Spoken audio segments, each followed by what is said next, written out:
चलो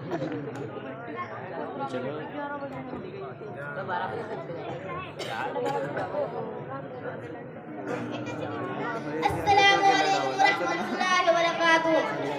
हाज़रीन जलसा, अब आपको मैं हुज़ूर सल्लल्लाहु अलैहि वसल्लम के पसंदीदा ग़िज़ाओं के बारे में बताती हूँ। रसूलुल्लाह सल्लल्लाहु अलैहि वसल्लम की बातों और तरीक़ों पर अमल करना ईमान का हिस्सा है।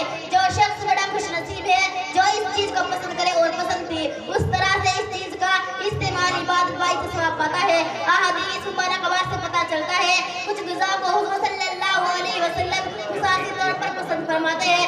अब मैं उन बच्चियों को आवाज़ देकर बुलाती हूँ कि वो आए और हुज़ूर सल्लल्लाहु अलैहि वसल्लम की पसंदीदा ग़िज़ाओं को पेश करें। अस्सलामु अलैकुम व रहमतुल्लाहि व बरकातुहू।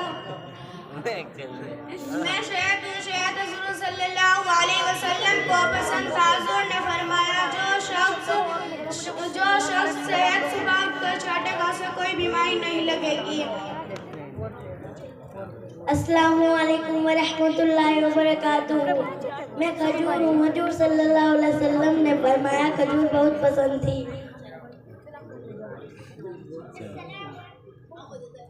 अस्सलामु अलैकुम व रहमतुल्लाहि व बरकातुहू। मैं अंगूर हूँ। हुज़ूर सल्लल्लाहु अलैहि वसल्लम को अंगूर बहुत पसंद था।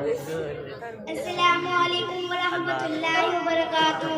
मैं गोश्त हूँ। रसूलुल्लाह सल्लल्लाहु अलैहि वसल्लम ने फरमाया गोश्त तमाम खानों का सरदार है। अस्सलामु अलैकुम व रहमतुल्लाहि व बरकातुहू। मैं दूध हूँ। हुज़ूर सल्लल्लाहु अलैहि वसल्लम को बहुत पसंद था। दूध पीने से बहुत सिफत है। अस्सलामु अलैकुम व रहमतुल्लाहि व बरकातुहू। मैं इंजीर हूँ। हुज़ूर सल्लल्लाहु अलैहि वसल्लम ने फरमाया इंजीर जन्नत का फल है। अस्सलामु अलैकुम व रहमतुल्लाहि व बरकातुहू। मैं ज़ैतून हूँ। हुज़ूर सल्लल्लाहु अलैहि वसल्लम ने फरमाया ज़ैतून का तेल खाओ और लगाओ इसके अंदर 70 बीमारी से शिफा है।